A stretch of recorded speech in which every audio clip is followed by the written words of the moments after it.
Let me open up my PowerPoint. Great, and welcome everybody to membership building. And I just learned a new tip in my last class that Tom taught me on how to profile myself at the bottom of my PowerPoint. So make sure you watch that recording if you don't know how to do this. So membership is something that is critical to all of our clubs, and we've all been through a really rough last year with the COVID pandemic, and we've seen some of the numbers in our club drop.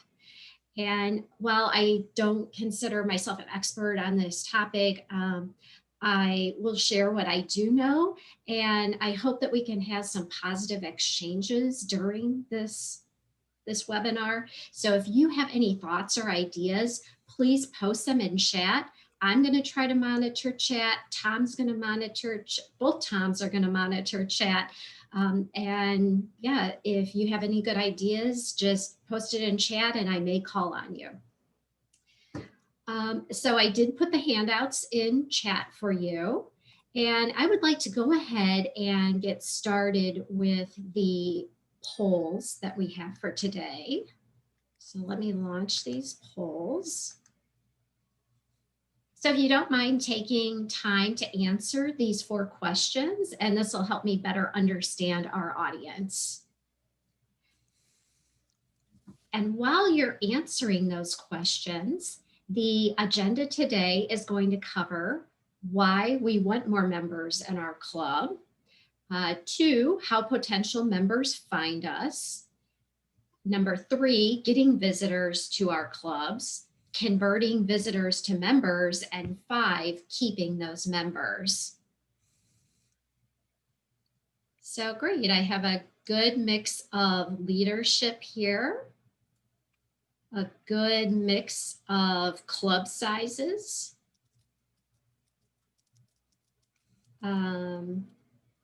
More community clubs and corporate clubs, but we'll talk a little bit about what's unique with both. And a few of our attendees, their club has hosted a Speechcraft, but not that many. So I'm going to go ahead and end the poll and share the results with you. So here we go.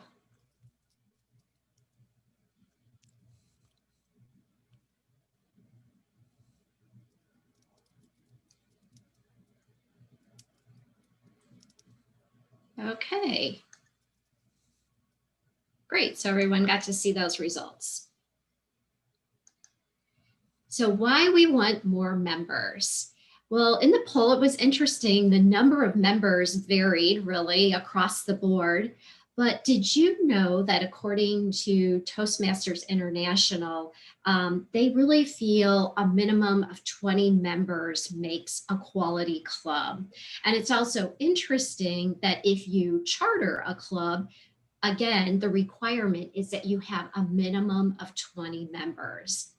And I think some of the members here who are from smaller clubs, you realize how exhausting it can be if you are from one of those smaller clubs, because at your meeting, you might be serving multiple roles. You might be a speaker, you might be a evaluator as well. And then you might also be serving one or more officer roles. So we know that having more members definitely has a benefit for filling meeting roles. Provides more member diversity in your club, gives your meeting content more variety. You have greater depth of leadership. Nobody wants to be the same, hold the same leadership role month after year after year. It's good to get some fresh take and leaders in your club for it to thrive. So please go ahead and post in chat any other benefits you can think of for having more members in your club, or why you want more members in your club.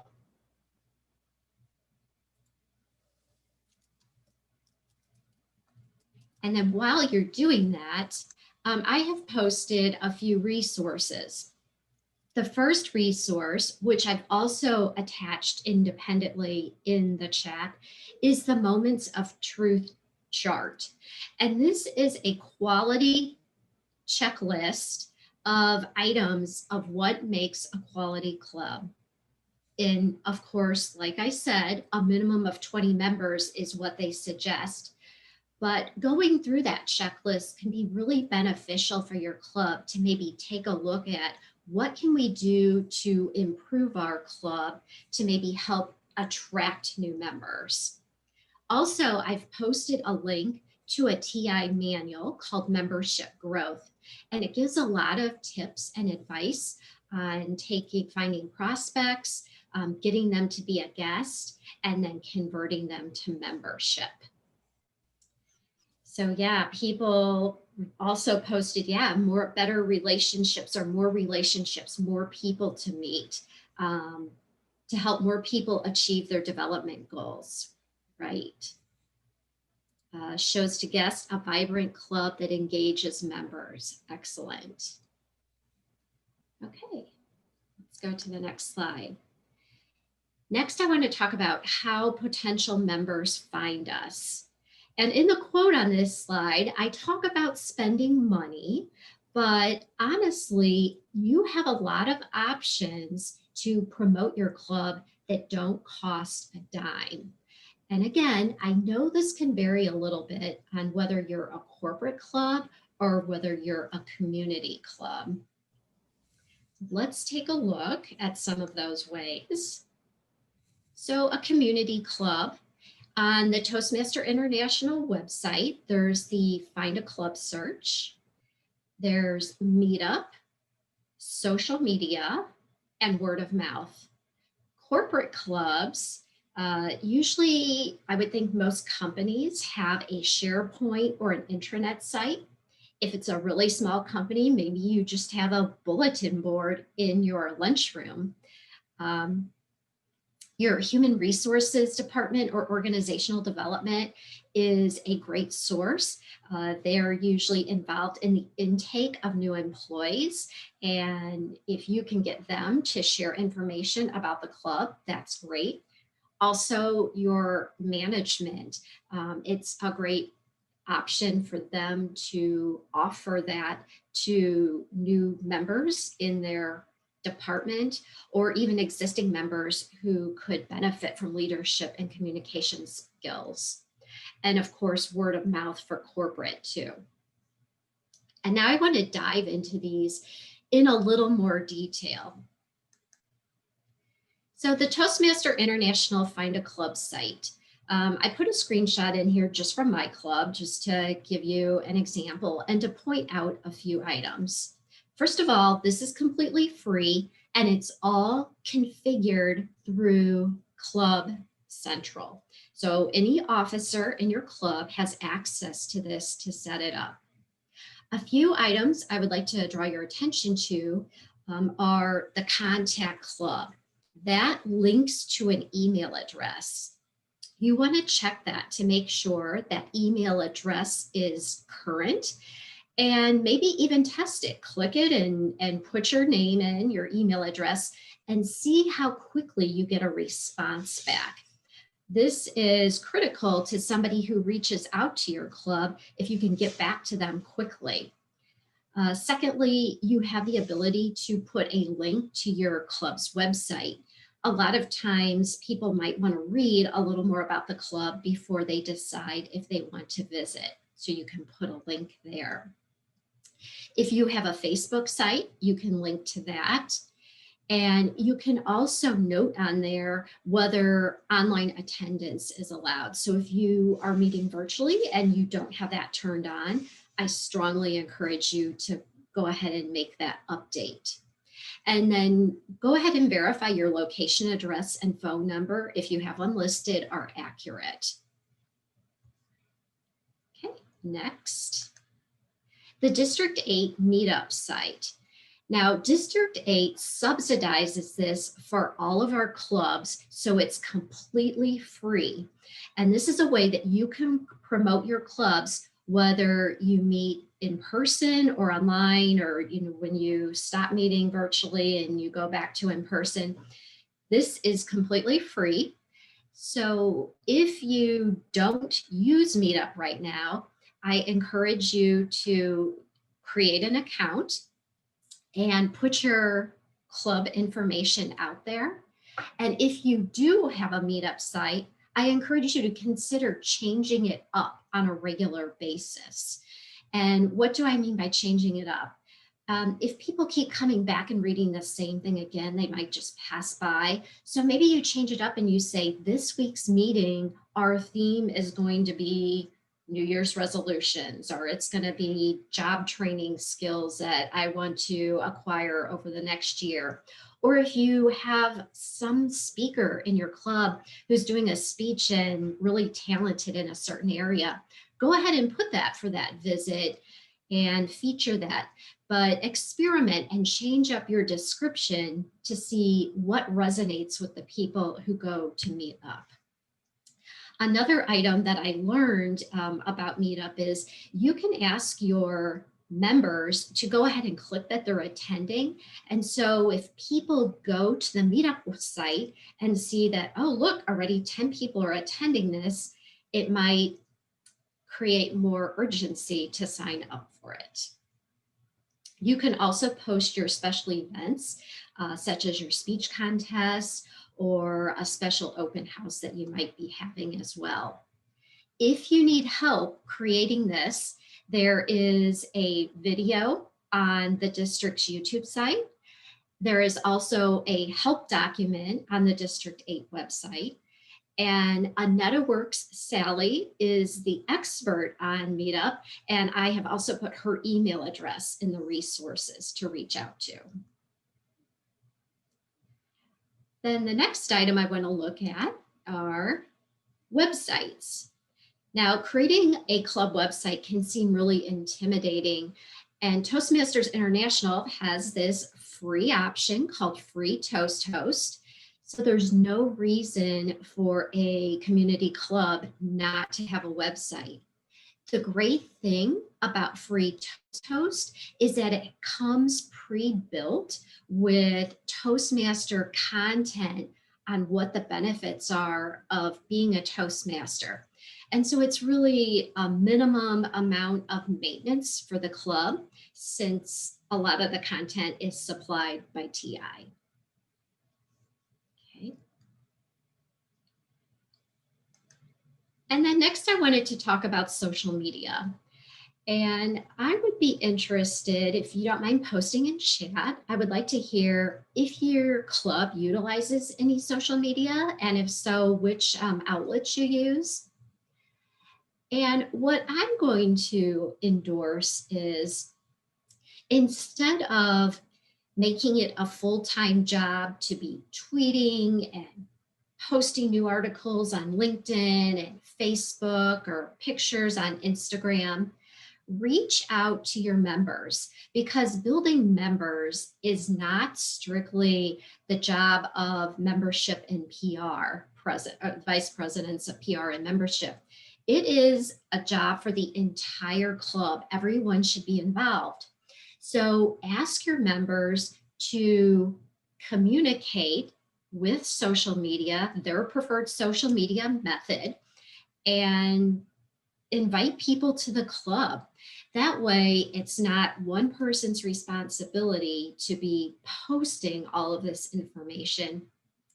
And if you have a variety of members on different platforms, you have the ability to reach more people. Okay, so somebody says, we haven't utilized social media yet. I want to start by creating a Facebook page. And that's great. And maybe your club votes on what platform you want to maintain. But again, I encourage you, if you have members who have LinkedIn or have Twitter accounts, ask them to post stuff on their social media sites. Okay. And next, I'd like to talk about word of mouth. So again, the vice president of membership and the vice president of PR I will say it again, are not solely responsible for bringing in new members.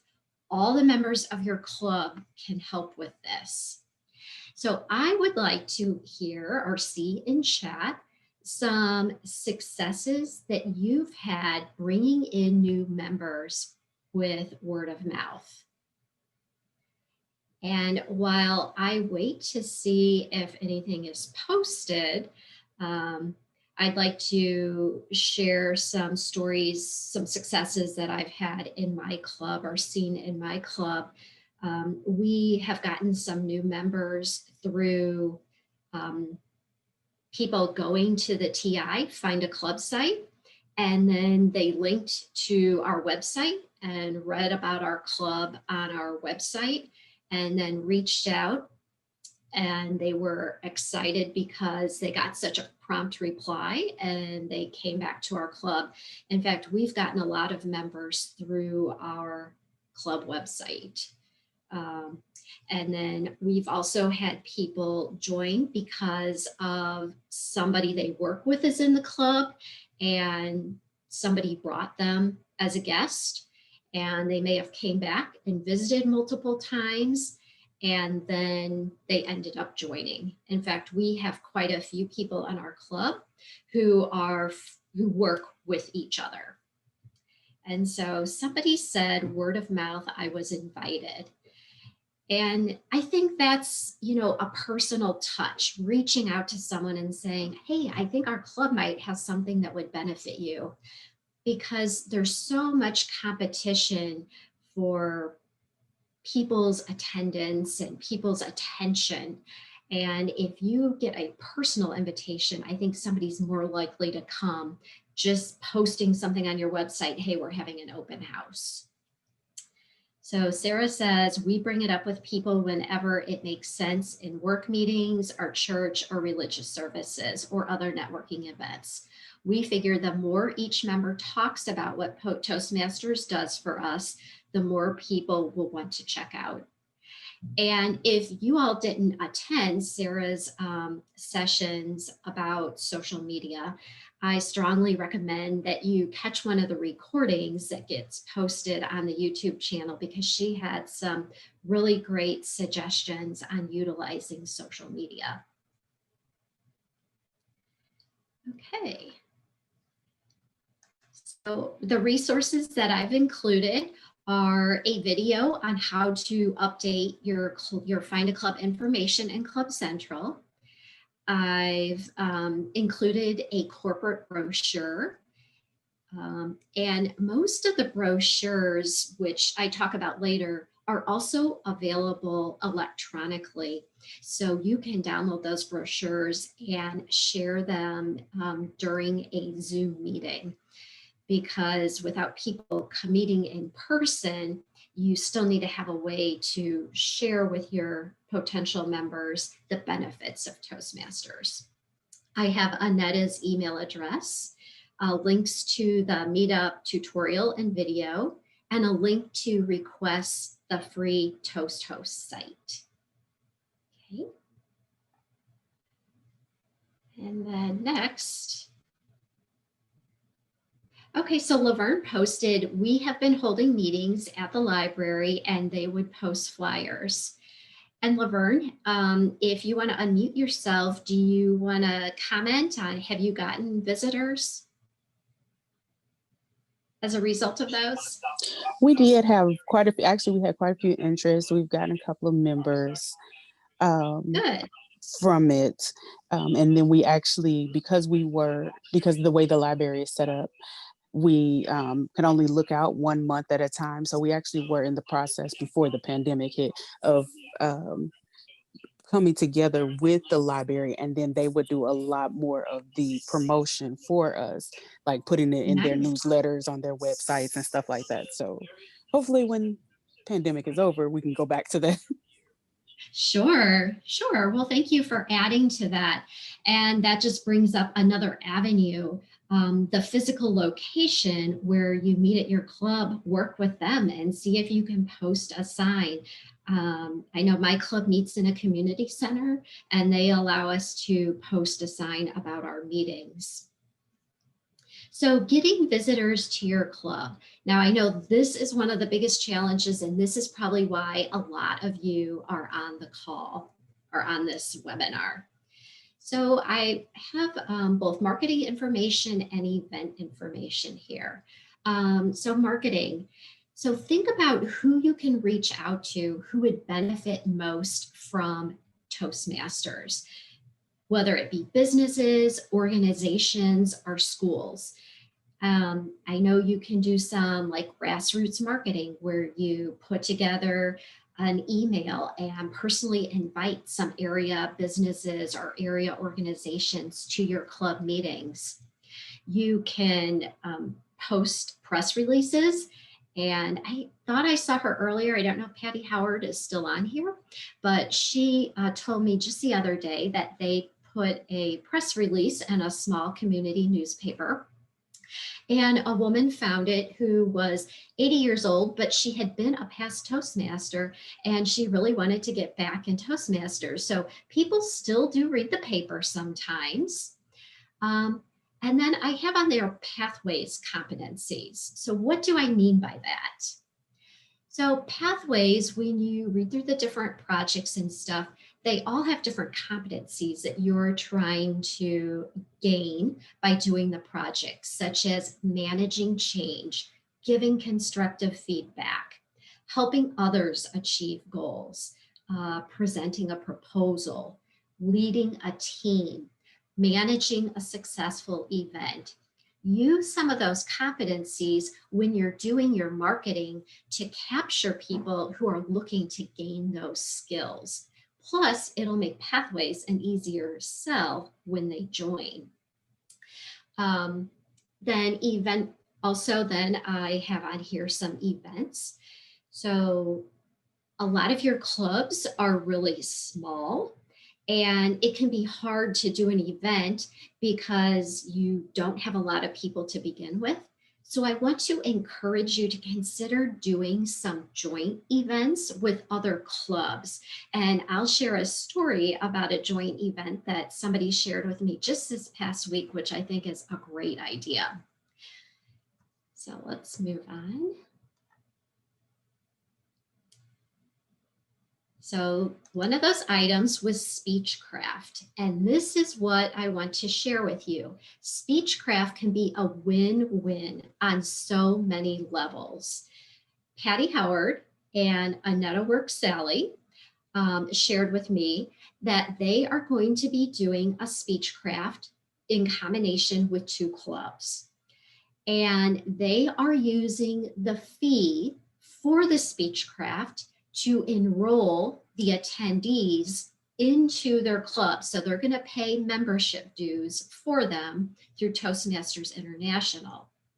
Instead of using the Toastmaster International manuals for Speechcraft, they are going to do a Pathways Speechcraft in which over the 6 weeks, the attendees are going to complete level 1 of their path that they choose.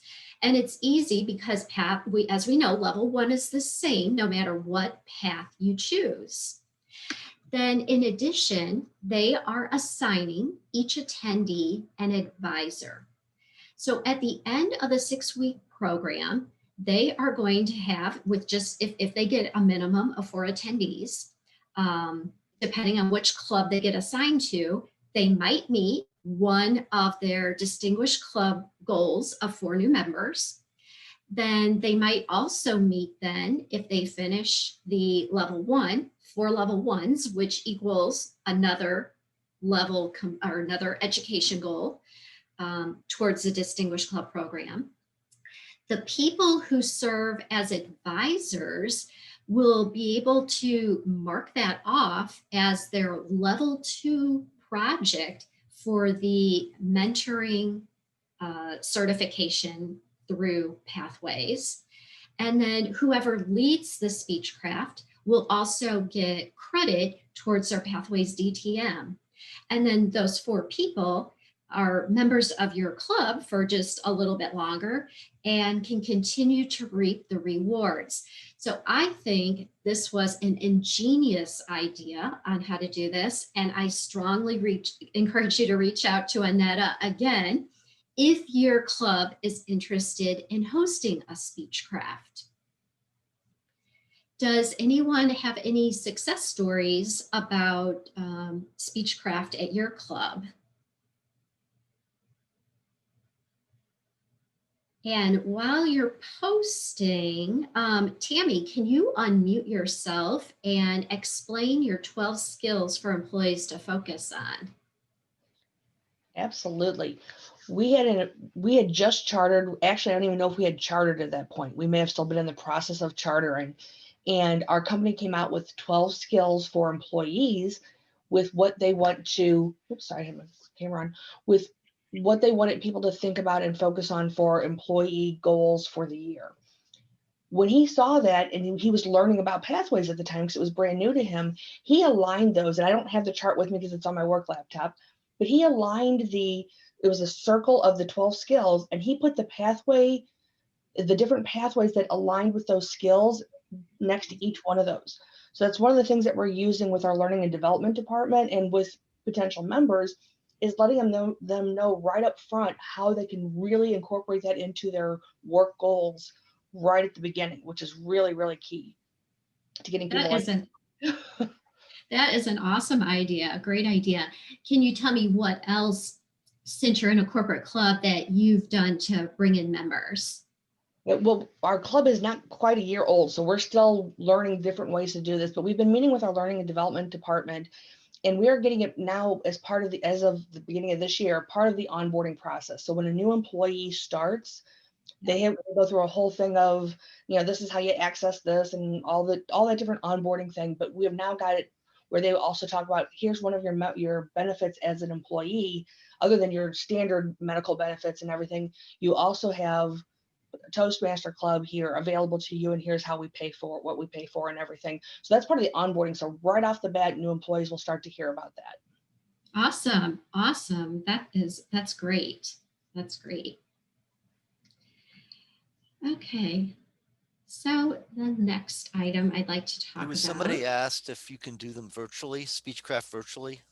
Has anyone done for Speechcraft virtually? Does anyone want to respond to that? I know that the Speechcraft that I spoke of that Patty Howard and Annette are going to do will be virtual. And yes, you can do it virtually. And I think the idea of assigning an advisor to them is really ingenious, because you don't have the camaraderie of meeting before the meeting and chatting after the meeting. So by assigning an advisor, they immediately have an attachment to one of the clubs and to Toastmasters. And that advisor works with them over the 6 weeks through their projects. Okay, the next item I wanted to talk about is pathways. How can this help you bring in members? So a lot of the projects in pathways can really be used to either market your club or to showcase talent at an event that you might host for visitors. So build a social media presence, make connections through networking, create a podcast. In fact, I think we have a training later today on creating a podcast. You could, during your event, you could host a question and answer session about the benefits of Toastmasters or what different people got out of it. Moderate a panel discussion. Ask someone to do a persuasive speech during your open house, or bring a friend night as to why you should join Toastmasters. So these are just a few things where you can help people accomplish projects and pathways and create a really nice event or marketing opportunity for your club. Okay. And the resources I have on here are, so Toastmasters International offers 3 different membership building incentives for clubs at different times during the year. And so I put a link to that. They also have a Success 101 book that gives tips on attracting and retaining members. Again, I put Anetta in here, and I feel like Anetta should be running this training because she's an expert in so many areas, but she is also the person you can reach out to for Speechcraft assistance. I put a link to an open house PowerPoint on the TI website that can be very nice to share with visitors, an open house flyer. And as I mentioned about hosting joint meetings or working with another club, this link goes to a document on the District 8 website of all of our clubs that meet virtually.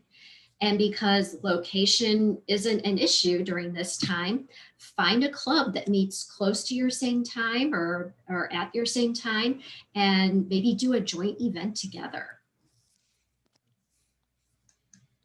Okay, so let's talk about converting visitors to members.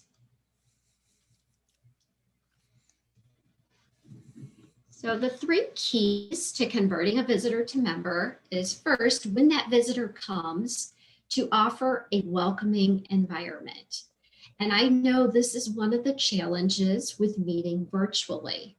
Some things you might want to think about: instead of just starting your meeting 5 minutes before, open your doors 15 minutes early, especially if you're going to have visitors or you're going to have guests, and have time to get to know the person, ask them questions, get their contact information, give them some information about the benefits of Toastmasters, and ask them, do you want to participate during table topics? Some people don't.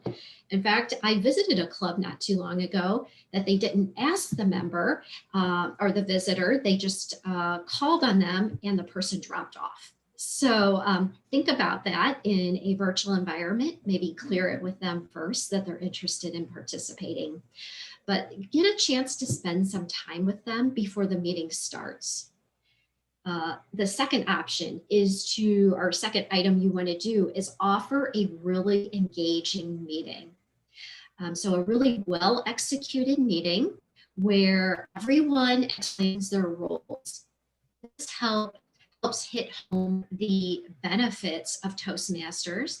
And then as you also explain each portion of the meeting, the table topics, speeches, and evaluations, again, this helps reinforce the benefits of why you would want to join and how all 3 portions of the meeting benefit you. At the end of the meeting, reach back out to those visitors and ask them for feedback. Hopefully they're going to be honest and take that feedback to heart. And if they say something made them feel uncomfortable, maybe think about changing how you interact with guests at your meeting. Or if you get some really positive feedback, then no, you're doing the right things. The third item you want to do is ask for the sale.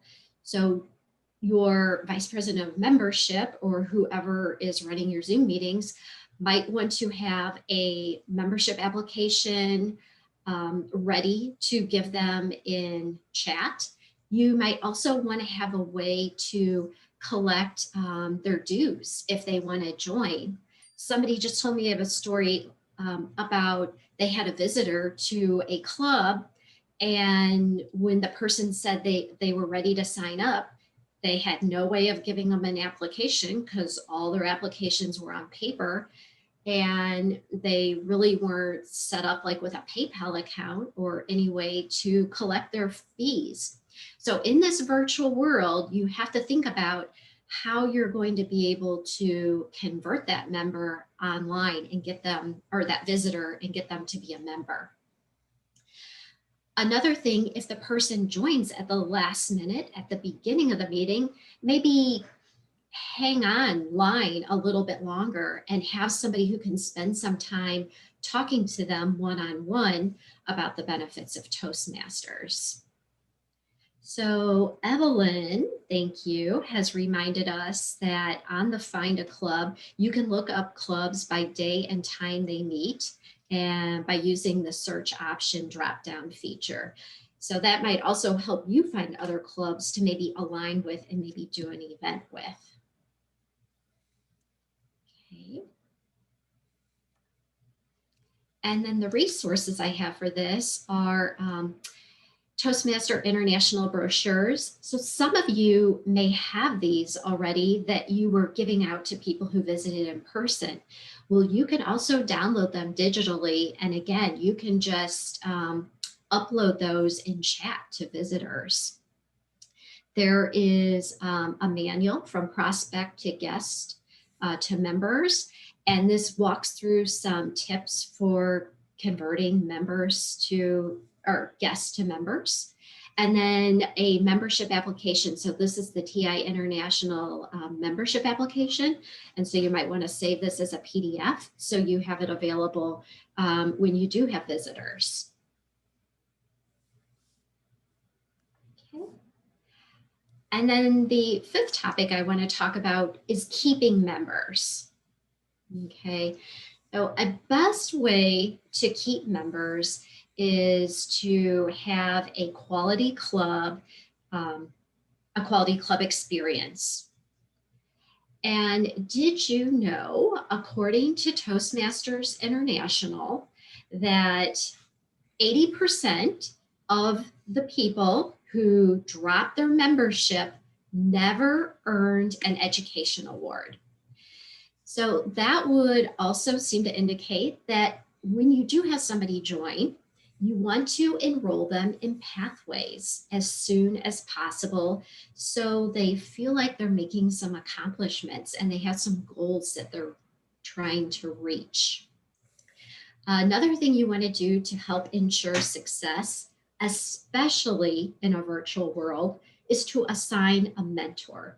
So somebody who can touch base with that member before meetings, after meetings, outside normal meeting hours to kind of help that person through pathways, help them through meeting roles, and help target the goals that they have to meet.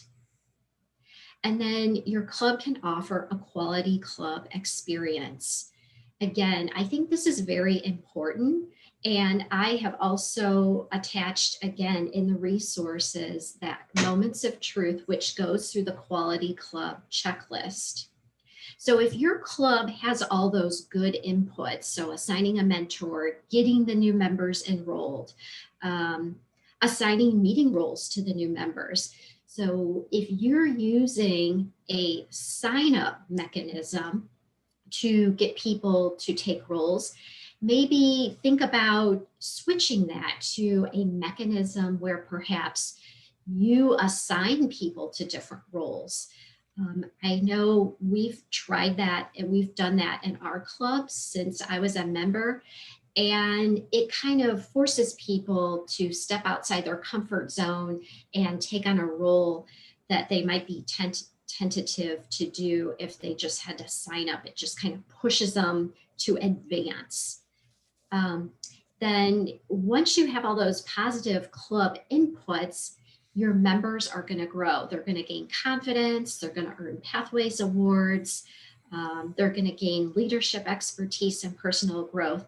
And that is what's going to lead to your club success. And it's just going to help you bring in more members, have new leaders, so you have more new ideas in your club.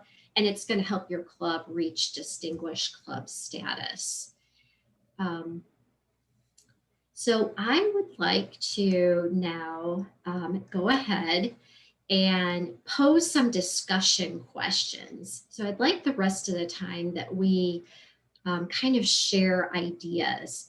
So the first thing I would like you to post in chat is to share your biggest challenge. And if this is from the past, maybe how you overcame that and how you've had some successes in bringing new members into your club.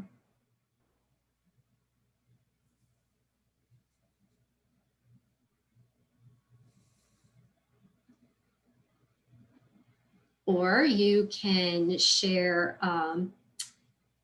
if you have any helpful suggestions. So our current member losses have been established, members who left in 2020. How can we get former members back with this framework? So I am assuming that you were previously meeting in person and now you're meeting virtually.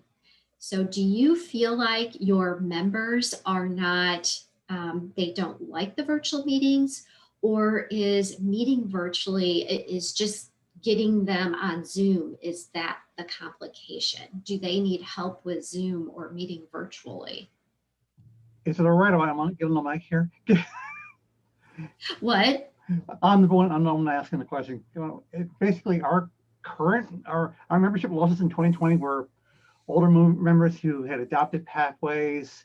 There was some, and the pandemic came, and some of them who got busy, priorities, and so that's basically what we've been struggling with in the O'Fallon Club, trying to build our numbers back up and appealing to basically our members who've left and former members in the past. We're trying to, our problem right now is getting more memberships. We have a great core group of members, but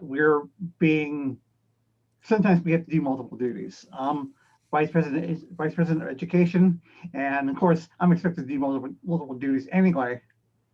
But a lack of members is making my job and the job of other officers difficult and stresses on the whole club. Right.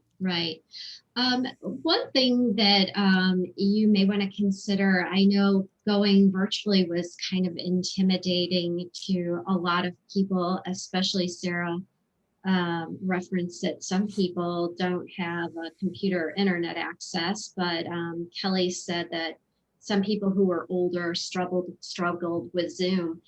And some people said, I'm doing so much virtually, why do I also want to do Toastmasters virtually? So maybe start small, instead of having, if your meetings are an hour, do a half-hour meeting, or if your meetings are 2 hours, do a 1 hour meeting. And maybe let's, host this week, we're just going to do a table topics meeting, jump on for 30 minutes. We're going to do a few table topics questions and maybe spend part of the meeting helping them get acquainted with the Zoom technology. Now, if they don't have a computer or internet, that's definitely going to be that's going to stop them from participating. You might also want to, when you're inviting people to visit or past members who dropped out, maybe you can reach out to them and send them some videos on Zoom. So links to Zoom videos on how to use Zoom, or even reach out to them and maybe do a one-on-one to help them get acquainted with the technology. I know, and I keep referencing, I just have my personal experiences. We had a member who recently joined and she was struggling with Zoom technology. And so her mentor met with her one-on-one and went through, how to do screen share, how to send a message through private chat to vote for, best speaker, how to, mute and unmute. So, it might take some hand holding to help people through that. So somebody is posting.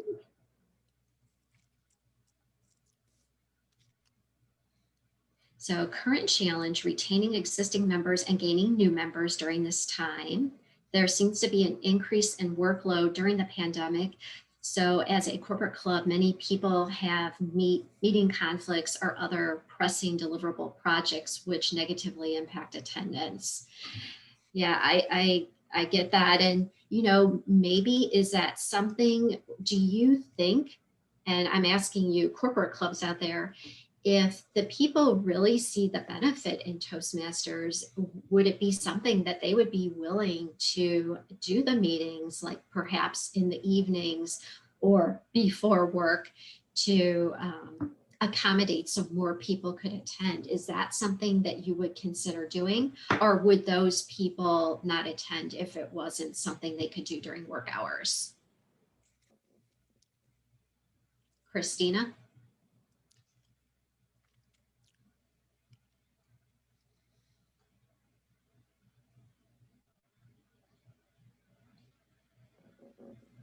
Okay. Well, maybe Christina isn't available to talk right now. So Regina, thank you. Regina mentioned that to retain members as VPE, she holds individual Zoom sessions to help them sign up on TI and sign up for speeches. Awesome. Sarah, Christina, I would have had the same issue with a weekday club. I'm in a Saturday club and still have the time free, and I'm not inundated with other screen time and video calls. So. Is it okay? Great. Can I add something? Sure. Yeah. As VPE, as long as I've been in Toastmasters, they finally coerced me to being the VPE. And we have our club is mostly an older group. And so it's really been challenging to get members to transfer from manuals to pathways. But I find that once I kind of demystified pathways by changing the language and making the language in which they're familiar with, then they become much more accepting of it. And I did that in an individual, in a group session, in a regular Toastmasters meeting. Rather than hold an educational meeting, we held a meeting on Basecamp. And then we walked them through the entire process of going through before and after, and which most of them did not understand the importance of going in and doing your assessment before and your assessment after, and the aspects in between. And so once we got them through that, it's been a lot easier on them, and they've been much more accepting of the whole process. And the next point Great. is it's extremely important. We have free ToastHost, and I think that's a wonderful tool that clubs could use. And at Grand Center, we have been using it for several years, and members enjoy going and taking a look at it, and then signing up for the speeches and the different roles. So that is a really good aspect. Great. So Regina, what do you do to make sure your meeting roles are filled then? Are most people pretty anxious to sign up? Because I hear from some clubs, I got a list of when people registered challenges that they were having at the club, and some people said getting people to take roles. So tell me how you overcome that.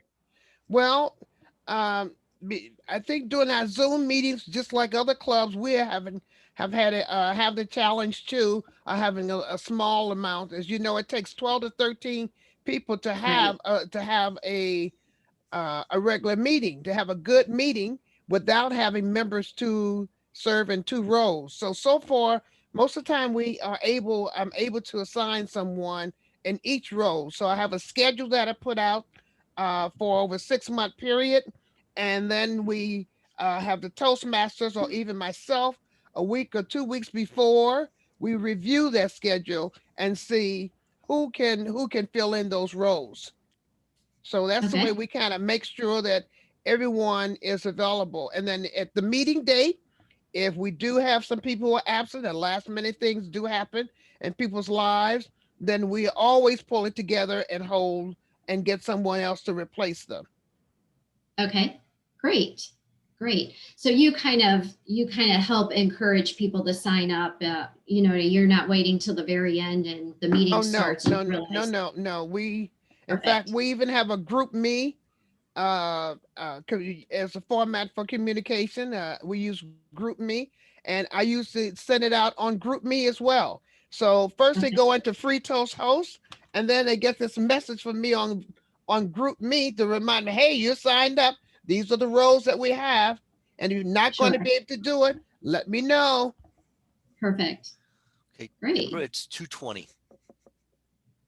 Okay.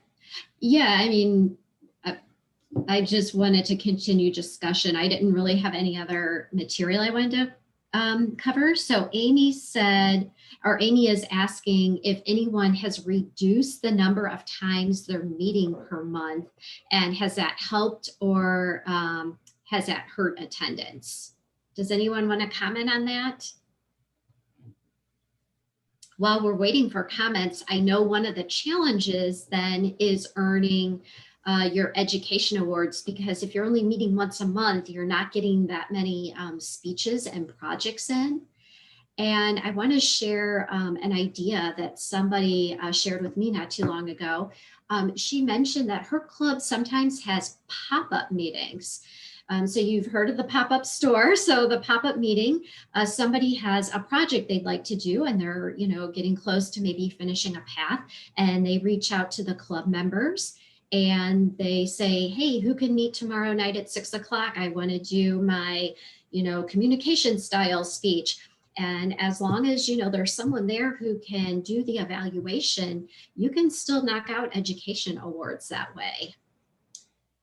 So Anne says, we reduced our meetings to 2 times per month. We have not really noticed it helping. Okay. And so where people have left, can you tell me, are you reaching out to those members and asking them why, or maybe what you could do to encourage them to come back? I'm interested in hearing the reasons. We've always had like a guest book of visitors that we keep. And so we will periodically go back and contact those people again to see how they're doing. We still include them on our reminders for a couple of months after they stop visiting, just so that they know that we're still thinking about them. And we have not necessarily made a lot of one-on-one contact, except in the cases of where someone's friend or colleague came to visit, then that person would follow up directly with their friend. And sometimes it has worked, but other times not. So it's kind of probably less than 50-50. Right. Right. So if you've had people who've left your club, especially if they've moved out of town, if you're meeting virtually, this is the perfect time to reach back out to them. They were connected to your club at one time, and perhaps, they'd be interested in joining again. Maybe as the pandemic, that more things start opening and people get more busy, they might, lose touch with Toastmasters.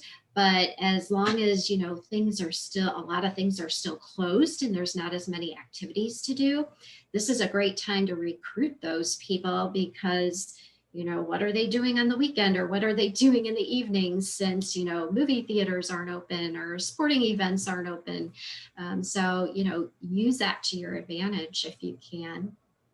So I'm interested in knowing, did anybody take away any positive ideas today from, either myself or somebody else who posted some great ideas? So just let you know, it's 2:24. The next session starts at 2:30. Oh, okay. I'm sorry. We can stop. I'm sorry. I'm sorry. I thought, I don't know what I was thinking. No problem. I figured out when I said it was 2:20, I figured, I don't think she realized that's the ending time. I'm sorry. I'm sorry. Well, thank you everybody for attending. Thank you. It was a great, we had a lot of feedback, good feedback, and I appreciate it. And do you want to put your information out there if anybody wants to reach out to you? Sure.